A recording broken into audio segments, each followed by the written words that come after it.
L'autorisation délivrée à l'Alliance des 5 partis politiques, Mapar, Yarakisik, Vert, Avan ARD et Malagas Miaramieng pour l'organisation d'un téléthon à Tuléar et Majunga a été annulée à la dernière minute. Les sinistrés sont devenus des otages politiques d'après leur explication. Les communales ne se tiendront pas cette année selon Era Koutmanen, ex-président de la CENI. La Commission électorale nationale indépendante, ou CENIT, persiste et signe qu'il n'y aura pas de report des dates d'élection. Et enfin, un cyclone très violent s'est abattu dans la nuit d'hier à aujourd'hui sur l'archipel de Vanuatu, situé dans le Pacifique Sud. Bien qu'aucun bilan ne soit connu, l'ONU craint un nombre important de victimes et des dégâts d'ampleur.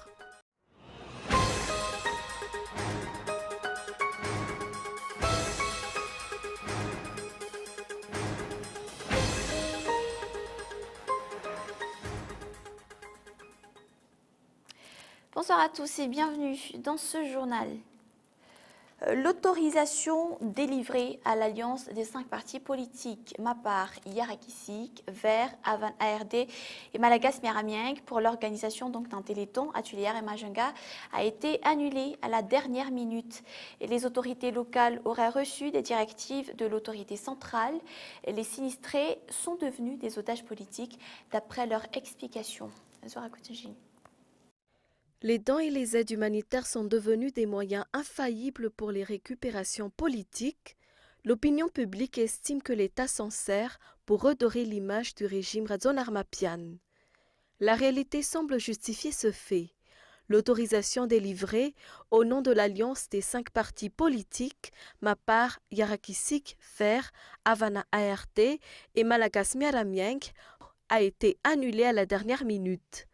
Avec 65% des voix lors des présidentielles, cette formation politique aurait pu recueillir des millions d'ariars pour les sinistrés si les votants ont répondu à l'appel de l'Alliance des 5 partis politiques.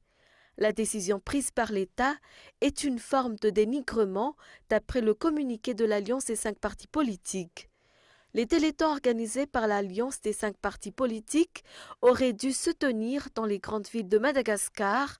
La formation politique a obtenu toutes les autorisations requises émanant des districts et les communes rurales concernées. Ces documents sont tous authentiques et signés par le chef district. Avec l'organe mixte de contrôle, le chef district a sorti les documents interdisant le téléthon. Le gouvernement prétexte que les sinistrés sont déjà pris en charge par l'État et les membres de l'exécutif par le biais du BNGRC, les partenaires techniques et les bailleurs de fonds. C'est pourtant une des raisons pour lesquelles le téléthon n'aurait pas dû être annulé. Certaines sociétés de télécommunications et grandes entreprises de la capitale ont obtenu des autorisations pour organiser des collectes de dons. L'interdiction qui frappe l'Alliance est suspecte selon Antonjanen Arfel, président du Malagas Miaramieng, mais il respecte la décision prise par l'État. Les solutions qu'on leur propose seraient de déposer les dons auprès du BNGRC. Les communales ne se tiendront pas cette année, selon Era Koutmanen, ex-président de la CENI. Le financement reste le principal blocage sur le plan technique. Les séquelles laissées par les fortes intempéries sont également à prendre en compte. La Commission électorale nationale indépendante au CENIT persiste et signe qu'il n'y aura pas de report des dates d'élection. Ernirina Rabari. Le dépôt de candidature des communales est prévu dans moins d'une semaine. Le calendrier officiel de cette élection a été déjà publié.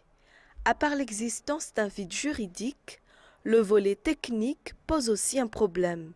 Suite aux pluies diluviennes de ces dernières semaines, certaines communes sont devenues enclavées. Il serait de ce fait difficile d'acheminer les bulletins de vote uniques dans les 1600 communes réparties dans tout le territoire. Sur le plan financier, l'organisation des communales nécessite une enveloppe additionnelle à hauteur de 10 millions de dollars. Le report de la date d'élection est inévitable d'après Era Koutmanen, ex-président de la CENI, mais malgré ces facteurs, la CENIT maintient la date des élections selon Fan Rakoutenjassak, porte-parole de la CENIT. Si le report n'est pas envisageable pour la CENIT, par quels moyens compte-t-elle remédier au problème du budget? Qu'en est-il des lois sur la décentralisation? Elles n'existent pas encore. En réaction aux différentes manifestations syndicales à Madagascar, l'ambassadeur des États-Unis, Robert Yamate, affirme que la réconciliation nationale est le chemin pour faire revenir la sécurité et la paix dans le pays. Et les États-Unis encouragent ainsi la poursuite du processus de la réconciliation nationale. L'association Veivav Malagas Miaramieng a offert des dons aux sinistrés de la commune de Sabutsnamean et Mananjin aujourd'hui. Plus de 650 bénéficiaires ont été recensés. Cette action est motivée donc par l'entraide entre Malagas et d'après Tatelia Jenen Arvil, présidente nationale de l'association Veivav Malagas Miaramieng. Reportage.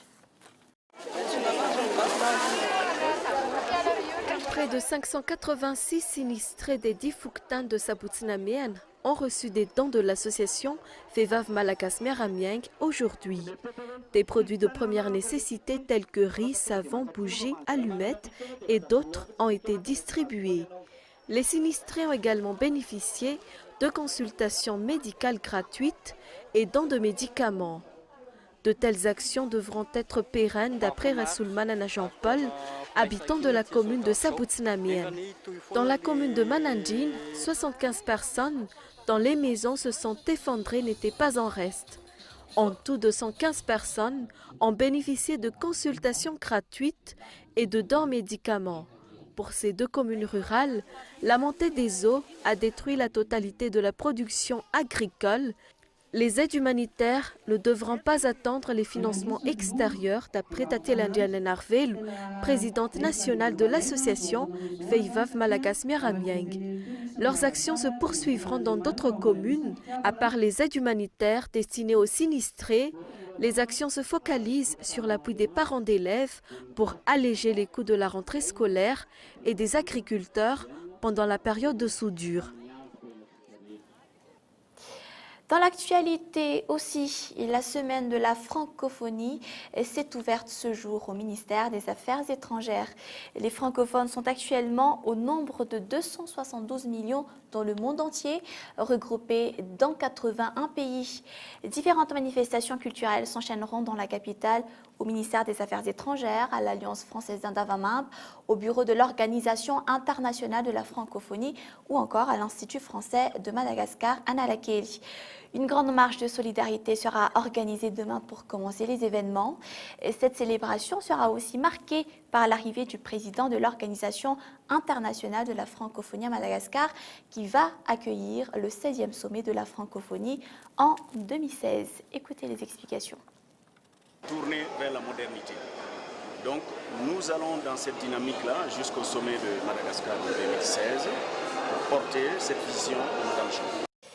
Et voilà, nous passons aux actualités internationales.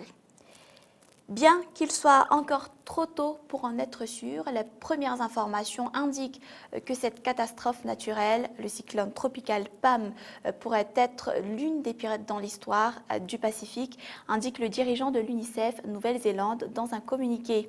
Le cyclone de catégorie 5 a frappé le Vanuatu hier soir et les premières informations font état d'importants dégâts, y compris dans la capitale Port Vila et de la probabilité donc de nombreuses victimes. C'est un reportage de France 24. En 30 minutes, le cyclone Pam a tout rasé. Des vents atteignant les 300 km/h ont touché l'archipel du Vanuatu dans la nuit de vendredi à samedi. D'après les premières informations, les destructions sont considérables, notamment dans la capitale Port Vila. En visite au Japon pour une conférence des Nations Unies, le président de l'archipel, très ému, a demandé de l'aide. Je vous parle aujourd'hui avec le cœur très lourd. Je suis devant vous pour demander à la communauté internationale, au nom du gouvernement et du peuple de Vanuatu, de nous soutenir pour répondre à ce désastre qui nous a frappés. L'étendue des dégâts est difficile à évaluer car les communications sont interrompues sur une grande partie du territoire. Vanuatu, mais aussi ses voisins ont été touchés, et notamment la Papouasie-Nouvelle-Guinée et les îles Salomon. Le cyclone est passé à l'est de la Nouvelle-Calédonie sans faire de dégâts importants. Il devrait atteindre la Nouvelle-Zélande lundi. Pour les organisations humanitaires à Vanuatu, la priorité est maintenant de reloger les habitants sinistrés. Elles espèrent pouvoir acheminer l'aide d'urgence par avion à partir de dimanche, quand l'aéroport de la capitale Port Vila aura pu être rouvert. Malgré l'aide massive de l'Union européenne, la situation reste toujours aussi précaire en Syrie, où le conflit qui dure depuis 4 ans a fait 220 000 morts. 4 millions de personnes auraient à ce jour quitté le sol syrien et le pays compte près de 8 millions de déplacés qui vivent pour la plupart dans des camps où les conditions de vie sont extrêmement difficiles. France 24. Abou Hassan ne s'attendait sûrement pas à se retrouver un jour dans un camp de réfugiés. Originaire de la région d'Hama, dans l'ouest de la Syrie, il a fui les combats il y a 8 mois pour protéger sa famille. Accompagné de ses 7 enfants, il a trouvé refuge dans ce camp à la périphérie d'Idleb, à une centaine de kilomètres de chez lui. Ici, plus de 300 familles cohabitent dans seulement 90 tentes. Il n'y a pas d'installation médicale, pas de toilettes, pas de système de drainage. Chaque famille reçoit 15 litres d'eau, mais ce n'est pas assez pour boire. Comment fait-on pour se laver ou laver nos affaires? Son histoire est partagée par de nombreux compatriotes. Au total, il serait près de 8 millions de déplacés à l'intérieur du pays, 4 millions ayant déjà quitté le sol syrien. Au Liban, l'arrivée massive des réfugiés a fait augmenter la population de 25%. La Jordanie, elle, accueille près de 620 000 déplacés, principalement dans le camp de Zaatari. Sur place, l'agence onusienne qui administre le site n'est pas très optimiste. Ce qu'on peut dire après 4 ans de crise, c'est que des centaines de milliers de réfugiés syriens ne sont pas prêts de rentrer chez eux. Pas plus que lorsqu'ils ont passé la frontière la première fois. La Syrie est entraînée dans une spirale interminable de violence et de conflits. 2 millions d'enfants syriens vivent actuellement dans des régions dépourvues d'aide humanitaire. Un quart des écoles et la moitié des hôpitaux ont été détruits. Sans solution politique, la situation des réfugiés syriens ne devrait pas connaître d'amélioration dans les semaines à venir. Et c'est le moment du rappel des grands points de ce journal. L'autorisation délivrée à l'alliance de 5 partis politiques, c'est-à-dire Mapar, Yarakesik, Vert, Avan ARD, Malagas, Meramieng, pour l'organisation d'un téléthon à Tuléar et Majunga, a été annulée à la dernière minute. Et les autorités locales auraient reçu des directives de l'autorité centrale. L'association Veivav Malagas Miramieng a offert des dons aux sinistrés de la commune de Sabout-Snaméan et Mananjin aujourd'hui. Plus de 650 bénéficiaires ont été recensés. Et enfin, la semaine de la francophonie s'est ouverte ce jour au ministère des Affaires étrangères. Les francophones sont actuellement au nombre de 272 millions dans le monde entier, regroupés dans 81 pays. Les différentes manifestations culturelles s'enchaîneront dans la capitale. Voilà pour ce point de l'actualité ce samedi. Ici, en terminant ce journal, apprécions ensemble ces quelques images prises à un cadre, tout en vous souhaitant un bon week-end et une très belle soirée en notre compagnie. Au revoir.